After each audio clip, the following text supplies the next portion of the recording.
दोस्तों, ये जो यूट्यूब है ना, इसके ऊपर लगभग हज़ारों ऐसे वीडियोज़ होंगे जिसमें ऐसे बताया गया है कि अर्न व्हाइल यू स्टडीइंग। आप साइड हसल क्या-क्या कर सकते हो, आप स्टडी कर रहे हो तो क्या-क्या चीज़ें हो सकती हैं। तो मैं ये बोलूँगा कि इस तरह के वीडियोज़ को देखना बिल्कुल बंद कर दो। ये बिल्कुल कंप्लीटली वेस्ट ऑफ टाइम है आपके लिए। आप ये जो चीज़ें बताई जा रही है कि आप ये ब्लॉगिंग कर लो, आप ये अ, जो भी आर्टिकल राइटिंग चीज़ें हैं, ये सब चीज़ें जो है आप ये कर लो तो इससे आपका साइड इनकम जनरेट हो जाएगा। तो मैं ये बोलता हूँ ये सभी बिल्कुल फ़ॉल्स है। क्यों है फ़ॉल्स, आइए मैं इस वीडियो में आप सभी के साथ शेयर करूँगा। दोस्तों, जो भी इस चैनल पर नए हैं तो सबसे पहले इस चैनल को सब्सक्राइब कर लीजिए और ये वीडियो अगर अच्छा लगे तो इसे लाइक भी कर देना। दोस्तों, सबसे पहले मैं बताता हूँ कि 5 ऐसे टूल्स या 5 ऐसे वेज़ हैं जिस पे आपको काम नहीं करना है। क्योंकि ये गलतियाँ बहुत से लोग पहले से कर कर चुके हैं या फिर इनका जो मार्केट है, अब ये मार्केट सैचुरेशन पर है। इस टाइम पर इन चीज़ों पर काम करने पर आपको बहुत आसानी से रिज़ल्ट नहीं मिलेगा। तो ऐसे कौन-कौन से 5 टूल्स हैं, वो मैं सबसे पहले आपको बताता हूँ। तो सबसे पहला टूल है, वो है डेटा एंट्री। देखिए, डेटा एंट्री ना ऐसा बताया जाता है बहुत सारे यूट्यूब आजकल अगर आप देखोगे हर एक वीडियो के बाद दूसरा वीडियो ये डालते हैं कि आप डेटा एंट्री जॉब कर लो, डेटा एंट्री जॉब कर लो। तो जब आप स्टडी कर रहे हो उस टाइम पर डेटा एंट्री अभी के टाइम पर जो चीज़ें हैं, क्योंकि एआई का ज़माना है। अब एआई के एंट्री होने से चीज़ें क्या हुई, बहुत सारी ऐसी चीज़ें हैं जो ऑटोमेट हो गई तो जहाँ पर जो काम एआई आपको 2 सेकंड में कर देगा, वहाँ ह्यूमन वहाँ 1 घंटों लगाकर उसके ऊपर काम करें। दूसरी बात, एआई जॉब्स बहुत सारे ऐसे होते हैं उसमें फ्रॉड होता है। वो कहते हैं कि पहले आप अपफ्रंट मनी जमा करिए, पहले से वो कुछ पेमेंट ले लेते हैं और उसके बाद आपको उसके बदले काम नहीं मिलता। तो ये भी एक तरीके का स्कैम ही चल रहा है और आप इसके ऊपर फोकस नहीं करेंगे, ठीक है? दूसरा अगर मैं बताऊँ तो blog writing, SEO blog writing on Fiverr और अपवर्क।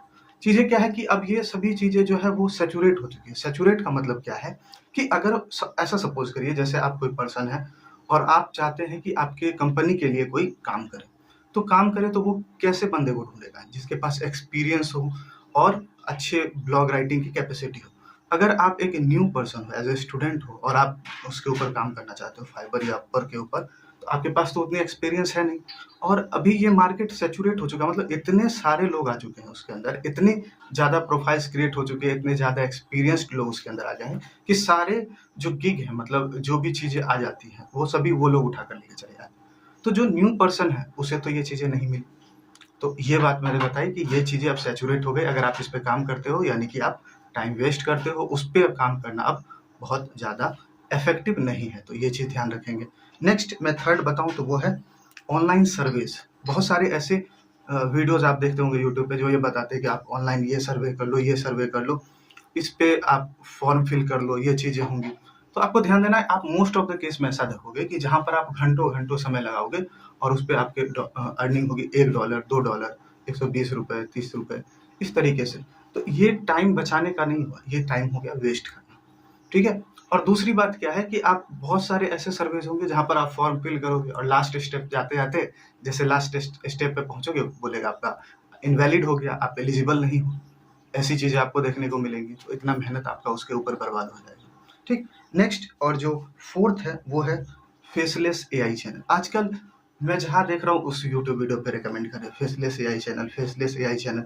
अब ध्यान देना है कि अगर आप एआई से वीडियो बनाओगे तो एआई से जो वीडियोज़ हैं वो ज़्यादा प्रमोट नहीं होते। दूसरी बात, ऐसा बोलते हैं कि उसके ऊपर बहुत कम मेहनत करना होता है। मैं सच बता रहा हूँ, जितना मेहनत ना अगर आप फेस टू फेस वाली जो वीडियो है उसके ऊपर करते हो, उससे कई गुना ज़्यादा फेसलेस एआई चैनल बनाने में लगता है।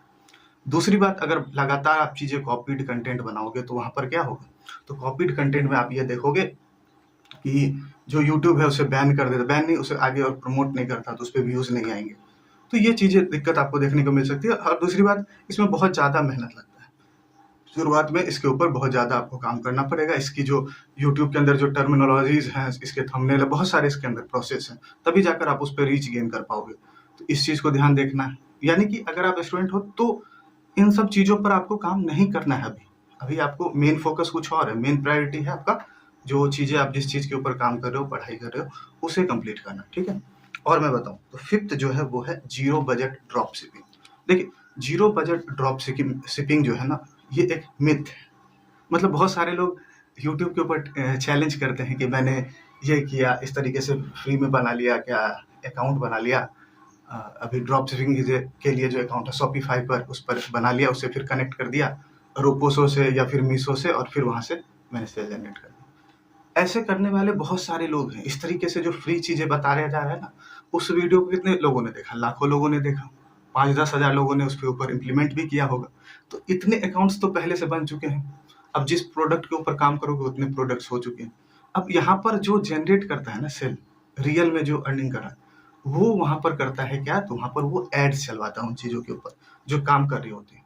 तो उसके ऊपर जब वो एड चलवाता है तो जाके उनकी अर्निंग होती है। अब जो एक स्टूडेंट है उसे तो बस इतना ही पता है, ये प्रोसेस, ज़ीरो बजट है, उसने बना दिया, क्रिएट कर दिया। क्या उसके बाद चीज़ें हो जाएँगी क्या? क्या उसके बाद वो सेल जनरेट कर पाएगा? सोचने वाली बात है। तो ये यहाँ पर चीज़ें फेल हो जाती हैं। तो इस चीज़ को भी ध्यान देना है, यहाँ पर क्या चीज़ें नहीं करनी है। तो मैंने 5 ऐसी चीज़ें बताई कि जिसके ऊपर अभी आपको काम नहीं करना है। मैंने ऐसा नहीं बोला कि आपको उसके ऊपर काम नहीं करना, लेकिन ये जो है ये एक तरीके का मिथ है, यानी कि यहाँ पर लोग मिस्टेक कर जाते हैं। तो इस मिस्टेक से बचना है और इन चीज़ों को, इस तरह की वीडियोज़ को अवॉइड करना है। इससे अच्छा है कि आप उतना टाइम अपने पढ़ाई से रिलेटेड जिस कॉम्पिटिटिव एग्ज़ाम की प्रिपेयर कर रहे हो उसके ऊपर फ़ोकस करोगे तो ज़्यादा बेहतर होगा। इसके बदले और बहुत सारे अल्टरनेटिव आइडियाज़ हैं जो कि आप कर सकते हो व्हाइल यू आर स्टडी। तो उन सभी के बारे में मैं नेक्स्ट वीडियो में बताऊँगा, और अगर आप चाहते हो कि उसके बारे में बताऊँ तो आप उसके बारे में ज़रूर कमेंट करना, मैं बताऊँगा अच्छे तरीके से। तो उम्मीद है आपको ये चीज़ें अच्छी लगेंगी। Thank you so much.